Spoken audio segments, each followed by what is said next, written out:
हरतालिका तीज का पूजन व्रत कुंवारी कन्या कर सकती है, शादी होने के बाद भी नारी कर सकती है। अंतिम अवस्था तक प्राण छूटे तब तक हरतालिका तीज का व्रत नहीं छोड़ना चाहिए। एक व्रत हमेशा याद रखो, एक एकादशी और एक हरतालिका।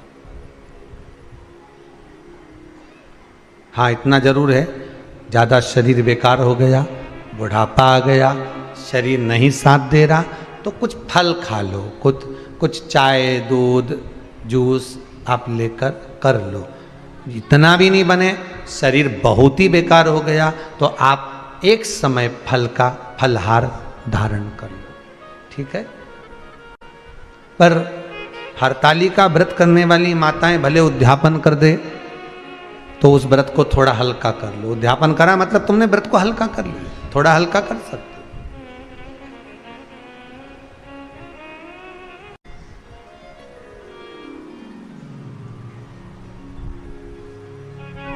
हरतालिका तीज का जो व्रत का उद्यापन करते हैं उसमें 5 चीज रखते हैं ना, 5 कपड़े स्त्री के, 5 कपड़े पुरुष के, 5 तरह का अनाज, 5 तरह का फलहार, 5 तरह का फल। तो 5 तरह का जो फल रखाता है हरतालिका तीज के उद्यापन में, दुनिया के लोग उस 5 तरह के फल को केला गिन ले, पपीता गिन ले, मौसम्बी गिन ले, और अनार गिन ले, संतरा गिन ले, सब कुछ गिन लेते हैं, पर उस 5 तरह के फल में धतूरे को नहीं गिनते। पर शिव कथा में वर्णन आता है, हरतालिका तीज के उद्यापन में लिखा हुआ है, सबसे पहले 5 फल अगर गिनना है तो उसमें पहले धतूरे को गिनो, क्योंकि शंकर को वो प्रिय होता है, शंकर उसको स्वीकार कर लेता है। और धतूरा शंकर भगवान को क्यों चढ़ाया जाता है उसका प्रसंग आपको पहले भी कहा, आज फिर कहते हैं। धतूरा जब हम भगवान शंकर को समर्पित करते हैं तो हमारा कोई कार्य अटक रहा होता है, जिस कार्य को बार बार एग्जाम में बैठे हो, बार बार परेशान हो रहा है, बार बार इंटरव्यू देने जा रहे हो, नहीं हो रहा, एक बार धतूरे को हृदय से भगवान को प्रेम से, करुणा सागर मेरे शंकर को दिल से एक बार वो धतूरा भगवान से विनती कर कर उसको चढ़ाओ तो सही, भगवान तुम्हारा कार्य सफल कर देगा। पर दिल से चढ़ाना, हृदय। हरतालिका तीज की पूजन करने वाले को चाहिए कि बालू का, मिट्टी का शिवलिंग बनाना चाहिए। फुलेरा जो बनाया गया है ऊपर शंकर जी के ऊपर लटकाने के लिए, टांगने के लिए, उसके नीचे शिव पार्वती गणेश जी की सुंदर बालू की मूर्ति बना लेना चाहिए, पार्थिव लिंग का निर्माण कर लेना चाहिए। शिव की आराधना करना चाहिए।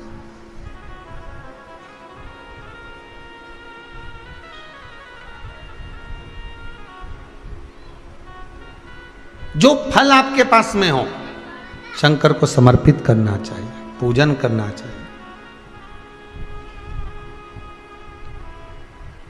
आराधना करो। सबसे पहली पूजन हरतालिका तीज की प्रदोष काल के अंतर्गत हो जाना चाहिए, शाम के समय पर। प्रयास करो प्रदोष काल के समय पर पहली पूजन हो जाए तो ज़्यादा अच्छा। पर लोगों की आदत रहती है कि 8 बजे तक, 8:30 बजे तक, 9 बजे तक पहली पूजन करें, फिर दूसरी आराम से, फिर तीसरी, फिर आराम से, फिर चौथी। तो ऐसा सब अपने अपने हिसाब से। पर शास्त्र रीति कहती है कि प्रदोष का जो समय होता है, प्रदोष काल जो होता है, शाम का जो समय होता है, उस समय पर हरतालिका तीज की पहली पूजन हो, जिससे आपका स्मरण चित्त शंकर भगवान में उस घड़ी, उस पल, उस क्षण में आप शिव के हो जाएं और शंकर आपका हो जाए। हाँ, अगर किसी के आने में देरी हो, कोई आ नहीं पा रहा है, बहुत देरी हो रही हो, तो हरतालिका पूजन व्रत वर्णन करता है कि शिवलिंग का निर्माण, पार्वती जी की मूर्ति का निर्माण, गणेश जी का निर्माण और फुलेरा जो बनाया हुआ है, ये प्रदोष काल के पहले बंधकर तैयार हो जाना चाहिए। प्रदोष काल के अंतर्गत फुलेरा नहीं बनना, फुलेरा पहले बन जाना चाहिए।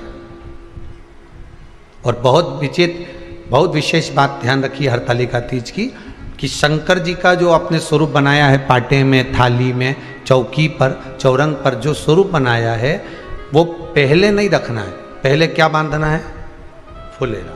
पहले फुलेरा बांधिए, उसके बाद उसके नीचे शंकर जी को रखिए। कई अब जो हरतालिका तीज का पूजन करते हैं तो उनके लिए हो गया, अब दूसरे के लिए भी सुन ले। जो नारी हरतालिका तीज का पूजन नहीं करती, व्रत नहीं करती, साधना नहीं करती, उसके लिए भी कहा गया कि आप अगर ये व्रत नहीं करते हो तो एक कार्य जरूर करना, कहीं पर फुलेरा बंधा हो, हरतालिका की पूजन हो रही हो, 5 मिनट 10 मिनट निकालकर अपने आसपास के किसी पौधे में से पत्तियां लेकर या पुष्प लेकर, 5 वृक्ष की पत्ती या 5 वृक्ष के पुष्प लेकर शंकर भगवान को जब पूजन हो रही हो, 5 मिनट माताएं जब पूजन कर रही हों, तब आप भी उस पुष्प को, उस पत्तियों को शंकर को समर्पित कर सकते हो। ये नहीं चढ़ा सकते तो 5 फल, फल नहीं चढ़ा सकते तो 5 कुछ भी पुष्प आदि का आप शिव को समर्पित कर। पर क्यों चढ़ाया जाता है, किस लिए चढ़ाना चाहिए? तो कहा कन्या स्त्री अगर मान लो हरतालिका का व्रत नहीं करती, पूजन नहीं करती, आराधना नहीं करती, तो वो कन्या, वो नारी, वो स्त्री, वो पुरुष कार्य तो बहुत करेगा, दुकान भी 4 चलाएगा, व्यापार भी बढ़ाएगा, पर संपदा को जोड़ नहीं पाएगा। 1 रुपये कमाएगा, 1.25 रुपये खर्च वाला काम चलेगा। हस्त नक्षत्र में जो तृतीया पड़ती है, हस्त नक्षत्र के अंतर्गत जो तृतीया का महत्व कहा गया है, वो संपदा को बढ़ाती है, मनोकामना को पूर्ण करती है। इस नक्षत्र के अंतर्गत जो तृतीया आती है वो मनोकामना को पूर्ण कर कर चली जाती है। इसलिए शिव की आराधना के लिए प्रथम माने।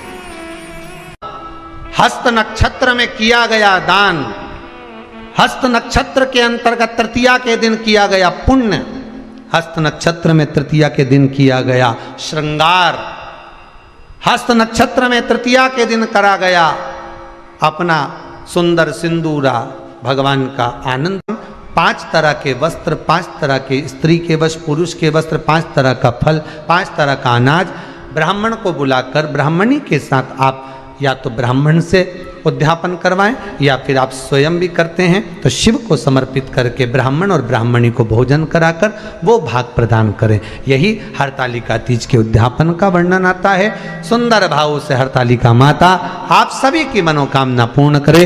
हर हर महादेव। थोड़ा ध्यान लगाकर सुनना, हरतालिका तीज शिव महापुराण की कथा ही नहीं है। आप जो तीज करते हो, हरियाली करो चाहे सातुड़ी करो, उस तीज की महत्वता क्या है, इस हिंगोली की शिव महापुराण की कथा में अपने को समझना है कि उसकी मूल तत्वता, उसकी महत्वता है क्या, उसका महत्व क्या है।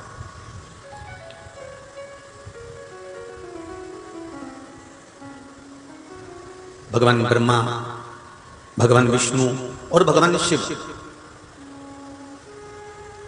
इन तीनों की जो अर्धांगिनियां, ब्रह्माणी, लक्ष्मी और पार्वती, इन तीनों ने तप कर कर, साधना कर कर ब्रह्मदेव को, भगवान विष्णु को और भगवान शंकर को प्राप्त किया। और तीनों ने प्राप्त कर कर तीनों देवताओं से वर मांगा कि वर हमको ऐसा दीजिए कि हमारे तप साधना का फल नारी को तीज के दिन प्राप्त हो जाए। अब देखिए जरा, एक ही व्रत से, एक ही उपवास से उसको संपूर्ण तप साधना का फल प्राप्त हो रहा है, संपूर्ण तप साधना का फल उसको मिल रहा है मात्र एक व्रत से। केवल एक व्रत कर रहे हैं, संपूर्ण तप साधना का फल उसको प्राप्त हो रहा है। ऐसा कोई व्रत, ऐसी कोई साधना, ऐसा कोई शंभो शरण बड़ी मांगो घड़ी रे घड़ी मुख काटो, दया करी न दर्शन आपो, शंभो शरण बड़ी मांगो घड़ी रे घड़ी दुख काटो।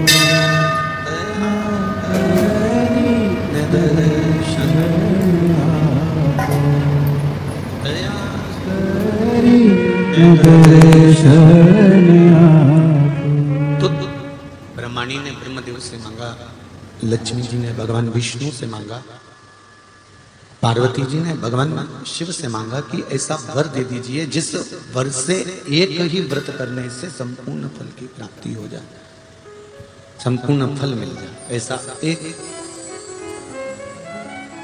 व्रत का फल दे दीजिए, मात्र एक व्रत का। अब देखिए, हरियाली तीज करने वाली माताएं थोड़ा ध्यान से सुनना।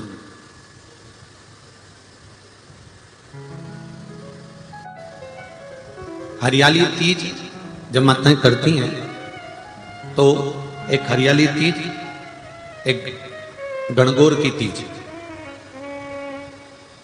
ये दो तीज के व्रत ऐसे होते हैं जिसमें जब माताएं करती हैं तो उस समय पर उमा, ब्रह्माणी और लक्ष्मी, इन तीनों की आराधना का फल उसको केवल एक व्रत से प्राप्त हो जाता है। अब देखिए दूसरा सातुड़ी तीज।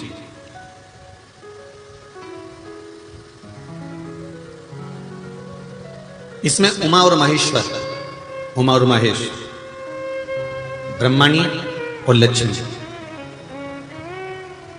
इन चार के व्रत तप का फल एक साथ सातुड़ी तीज के दिन प्राप्त हो जाता है। अब एक आती है हरतालिका तीज। आप लोग करते हो हरतालिका? यहाँ लोग करते कि नहीं करते? करते हैं यहाँ पे हरतालिका? कौन कौन करता है? जरा हाथ उठाओ तो जरा। अरे सभी करते हो, रखो रखो, बहुत बढ़िया, बहुत अच्छी बात। एक आती है हरतालिका तीज। इस तीज का व्रत माता पार्वती बेल वृक्ष के आनंद के साथ में फुलेरा बनाकर करती है, और जिसमें इस हरतालिका में माता पार्वती जी के जितने जन्म पहले हुए हैं, माता पार्वती का जन्म तो 52वें नंबर का, 52 नंबर पे माता पार्वती का जन्म है। इससे पहले तो माता के 51 जन्म पहले हो चुके, 51 जन्म माता पार्वती का पहले हो चुके। तो वो जितने जन्म माता पार्वती पूर्व में ले चुकी हैं, ब्रह्माणी जितनी बार ब्रह्मदेव के साथ में विराजमान हो चुकी हैं, इंद्राणी जितनी बार इंद्र के साथ विराजमान हो चुकी हैं, और लक्ष्मी चाहे वो राधा के रूप में हो, चाहे वो रुक्मणी के रूप में हो, चाहे वो सतभामा के रूप में हो, चाहे वो यमुना के रूप में हो, चाहे वो गंगा के रूप में हो, जितनी बार माता लक्ष्मी ने रूप धारण करे हैं वो सब रूप में, और माता पार्वती अपने सारे रूप में, ब्रह्माणी अपने सारे रूप में, लक्ष्मी अपने सारे रूप में इस हरतालिका तीज के व्रत को करने के लिए आतुर रहती हैं। और इस व्रत को कर एक दिन में ही संपूर्ण विश्व का जितना तप है, साधना है, उपवास है, सबका फल एक साथ एकत्रित कर लेती हैं केवल एक व्रत में, हरतालिका तीज। अब एक बात ध्यान से सुनिएगा, सारे व्रत, आपका अगर स्वास्थ्य खराब हो गया तो आप व्रत छोड़ सकते हो। जितने भी व्रत आप लोग कर रहे हैं पूर्व के, सोमवार, मंगलवार, एकादशी, छठ, पंचमी, चतुर्थी, अगर आपका स्वास्थ्य खराब है तो आप उस व्रत को छोड़ सकते हो, सारे व्रत को छोड़ सकते हो। पर तीज का जो व्रत होता है, हरतालिका जो व्रत होता है, ये व्रत एक बार लेने के बाद जब प्राण छूटते हैं तभी ये व्रत समाप्त होता है, अन्यथा बीच में ये व्रत समाप्त नहीं। ये व्रत समाप्त होता ही नहीं। अगर शरीर से नहीं बनता कि अब हमारी अवस्था हो गई, अब शरीर से नहीं बन रहा है, तो भले एक पहर की पूजन कर कर, एक पहर का नियम धारण कर कर, एक पहर का स्मरण कर कर, एक पहर का पूजन व्रत धारण करो, और उसके बाद में भले आप थोड़ा सा जो भी आपको लेना है वो कर लो, पर इस व्रत को करना ही पड़ता है। इस व्रत का नियम ही यही है। इस व्रत पार्वती मैं तुम्हें प्राप्त हुआ हूं, यह हरतालिका तीज के व्रत का फल है। शिव जी कहते हैं पार्वती, जो नारी हरतालिका तीज के व्रत का स्मरण करती है, फुलेरा जो बांधा जाता है उसमें 5 माला से ज्यादा माला लटकना चाहिए, 5 से कम नहीं। कितनी? जैसे माला जो लटकाते हो वो 5 से ज्यादा होना चाहिए। 5 तो जया, विषहरा, शामलीबारी, दौतली, देव, इससे अधिक होगी चलेगा, पर इससे कम फुलेरे के अंदर माला नहीं होना चाहिए महाराज। दूसरा, फुलेरा जहां हरताली का व्रत हो वहीं पर बांधा जाता है। हरताली का तीज का व्रत एक ऐसा व्रत होता है जो मरते दम तक रहता है। इस व्रत को छोड़ा नहीं जाता। ये नहीं किसी और वाले गुरुजी ने कहा और अपन ने एक बार कर लिया और अगली बार वो व्रत गायब हो गया, ऐसा नहीं होता। हरताली का तीज अखंड सौभाग्य के लिए, वंश वृद्धि के लिए, कार्य सिद्धि के लिए और कुंवारी कन्याएं उत्तम वर प्राप्ति के लिए, आनंद सुख के लिए करती हैं। ऐसा नहीं है कि केवल स्त्री ही करती है। जब नारी किसी कारणवश व्रत नहीं कर पाती तो पुरुष इस व्रत को धारण करते हैं। 30 अगस्त को, यही 30 तारीख को, कल 29 है, परसों 30 तारीख को हरताली का तीज रहेगी। आप सब अपने हृदय से, मन से इस व्रत को कर कर अपने जीवन को सार्थक बनाइएगा। जो करते हैं, कितने लोग करते हो जरा हाथ उठाइए हरताली का तीज। इतने सारे करते हो, अरे वाह वाह, कर लो, प्रणाम प्रणाम, आपको बहुत बहुत नमन करता हूं, बहुत बहुत सारा। फुलेरा बांधते हो? नहीं, अब की बात बांधना। मंदिर में करते हो तो मंदिर में, घर में करते हो तो घर में। फुलेरा वंश की वृद्धि करता है, फुलेरा अखंड सौभाग्य देता है, फुलेरा मन की कामना को पूर्ण करता है। जो बेटियां जिनका विवाह नहीं हो रहा हो या बेटे जिनका विवाह नहीं हो रहा हो, वो 7 स्थान पर कहीं फुलेरा बंधा हो तो फोन लगाकर पूछना कहां बंधा है, वहां का दर्शन करना। एक फूल में हल्दी कुंकू लगाकर शिव जी को चढ़ाकर फिर वहां से जाना। 7 स्थान के फुलेरे का दर्शन अवश्य करिएगा। जो व्रत नहीं करते हैं उनसे निवेदन है, कहीं हरताली का हो रही हो तो वहां बैठकर अगर भजन हो रहे हो तो थोड़ी देर भजन गाने चले जाना। अपने मोहल्ले में, कॉलोनी में, सोसाइटी में कहीं हरताली का तीज का व्रत हो रहा हो तो 2-4 मिनट जाकर दर्शन जरूर करना, जिससे भोलेनाथ आपका अखंड सौभाग्य करे और आपके मन की कामना पूर्ण करे।